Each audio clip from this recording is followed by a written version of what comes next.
Hey guys, and welcome back to my channel. You already know you're rocking with the Mr. YouTuber baby, so thank you. I'm happy that you're here. Go ahead and click on that subscribe button and make sure you click that like button and let me know that you is feeling this information, because this is about to be a deep investigation.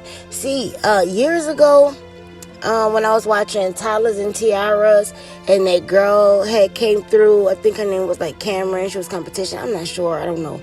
I started to investigate the families, right? And that was like the beginning of my spiritual journey too, when I had just gave up hope in humanity altogether, because I say these people are really, really messed up. So in this, the people, they raise their children to be models and actresses and stuff like that. And I always see them making these certain hand signals with the kids. So I'm like, yeah, these kids are affiliated because they're always making hand signals. And another thing I look for is if they're not able to make a hand signal, they hide their hand or they ball their fist up. So that's just more things to look at. These families, they're like cult families. I don't know what cult they belong to, but I know one thing. They love the heck out of some Disney Worlds. Like, they find a character for their child to play out. So somebody could be getting mind controlled through like, and I know somebody that's probably a part of the cult or escaped this cult probably looking at this and say, dang, how does girl know this information? But you choose one Disney character and then they program you on that. So you choose Snow White programming, or you choose, Belle programming, whatever that is. They have videos for that child to watch during the mind control process. So there is a woman who came out, and I'm thinking that these kids are part of whatever cult this woman was in. And the beginning of her torture started with her uncle. Well, it started with her dad, really, from birth. And then here's an excerpt out of her book about her uncle.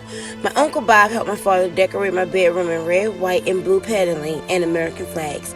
He provided assistance in scrambling my mind according to Project Monarch mythologies. Fairy tale themes were used to confuse fantasy with reality, particularly Disney stories and The Wizard of Oz, which provided the base for future programming. I continued to attain an illusion of normalcy for school, excelling in my studies due to my photographic memory, and in spite of my chronic daydreaming, I had plenty of friends and played enthusiastically at recess, expending large amounts of energy in my subconscious effort to escape my own mind. And I lost myself in the books my father suggested I read: The Wizard of Oz, Alice in the Wonderland, Island of the Blue Dolphins, Disney classics, and Cinderella, all of which were used in conditioning my mind for what soon would become mind control programming. My father insisted I watch the Walt Disney movie Cinderella with him, paralleling my existence to Cinderella's, magically transforming from a dirty little slave to a beautiful princess. In typical reverse psychology humor, he referred to pornographic photos when singing "Someday My Prince Will Come," or placing literal blank emphasis on "will come." Ugh. Now, this part is what I still see today on a lot of these families' Instagrams. My brother Bill, who was often featured in kitty porn with me, was not a chosen one for Project Monarch, beyond supplying more children to be dedicated in later years. Yet my father figured that what was good for me would be good for my brother. He took us to see Walt Disney's Pinocchio, explained that my brother and I were his puppets, still in the carving stage. Explaining that the distortions of reality that these and other Disney-themed movies provided, when coupled with my father's government-trained conscious and subconscious controlling influence, began to further erode our ability to discern fantasy from reality.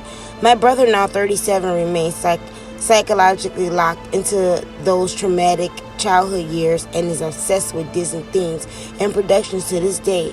His house is decorated in Disney memorabilia. He wears Disney clothes, listens to my father's instructions on his Disney telephone, and maintains "When You Wish Upon a Star" as his favorite song, which has locked his children into the same thing.